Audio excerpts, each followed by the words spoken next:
ইরানের একটি গোপন ভিডিও ফাঁস হতেই তোলপাড় শুরু হয়েছে বিশ্বজুড়ে। ভিডিওতে দেখা যাচ্ছে পাহাড়ের বুক চিরে এক বিশাল বাংকার থেকে বেরিয়ে আসছে দৈত্যাকৃতির এক মিসাইল। বিশাল ট্রাকের উপর বসানো এই মিসাইলটি কোনো সাধারণ অস্ত্র নয়। এর আকার, গঠন এবং গোপনীয়তা দেখে আন্তর্জাতিক সমরবিদরা নিশ্চিত এটি এমন এক মারণাস্ত্র যার একটি বানাতেই খরচ হয় 12 থেকে 13,000 কোটি টাকা। সবচেয়ে ভয়ের কথা হলো এই মিসাইল নাকি পারমাণবিক ওয়ারহেড বা বোমা বহনে সক্ষম। মধ্যপ্রাচ্যে ইসরায়েল ও আমেরিকার সঙ্গে ইরানের উত্তেজনা যখন চরমে, ঠিক তখনই তেহরান তাদের আস্থিন থেকে বের করল এই তুরুপের তাস।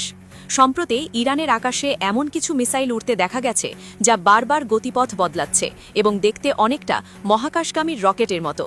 প্রথমে অনেকেই ভেবেছিলেন এটি কোনো স্যাটেলাইট লঞ্চিং ভেহিকল, কিন্তু পরে জানা গেল এটি আসলে ইরানের পঞ্চম প্রজন্মের সেজ্জিল সিরিজের মিসাইল, যার দৈর্ঘ্য 30 মিটারের বেশি এবং গতি ঘণ্টায় 16,000 কিলোমিটার।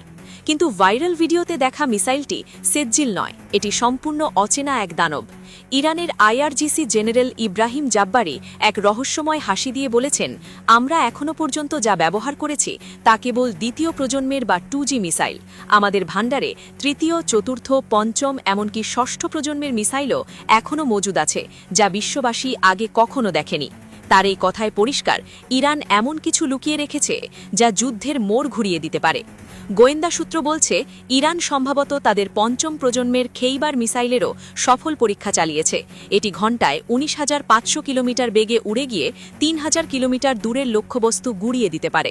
তবে ভিডিওর অচেনা মিসাইলটি সম্ভবত 13,000 কিলোমিটার পাল্লার এক আন্তঃমহাদেশীয় ব্যালিস্টিক মিসাইল, যা এতদিন কেবল রাশিয়া, চীন বা উত্তর কোরিয়ার হাতেই দেখা যেত।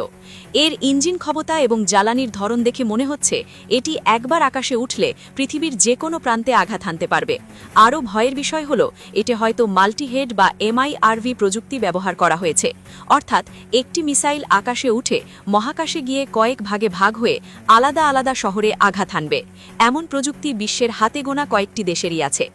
এই মিসাইল তৈরি হয়েছে ইরানের দক্ষিণাঞ্চলের দুর্গম পাহাড়ের নিচে এক অতি গোপন ভূগর্ভস্থ সামরিক ঘাঁটিতে, যেখানে সাধারণ মানুষ তো দূরের কথা, খোদ ইরানের অনেক উচ্চপদস্থ কর্মকর্তাও ঢুকতে পারেন না। পুরো প্রজেক্টটি চলেছে লোকচক্ষুর অন্তরালে। ইরান যদিও বিস্তারিত কিছু বলেনি, কিন্তু তাদের হাবভাব বলে দিচ্ছে তারা যে কোনো পরিস্থিতির জন্য প্রস্তুত এবং তাদের এই সারপ্রাইজ দেখার জন্য বিশ্বকে খুব বেশি দিন অপেক্ষা করতে হবে না। আমেরিকা ও ইসরায়েলের ঘুম হারাম করা এই মিসাইল কি মধ্যপ্রাচ্যে নতুন কোনো মহাপ্রলয়ের ইঙ্গিত দিচ্ছে?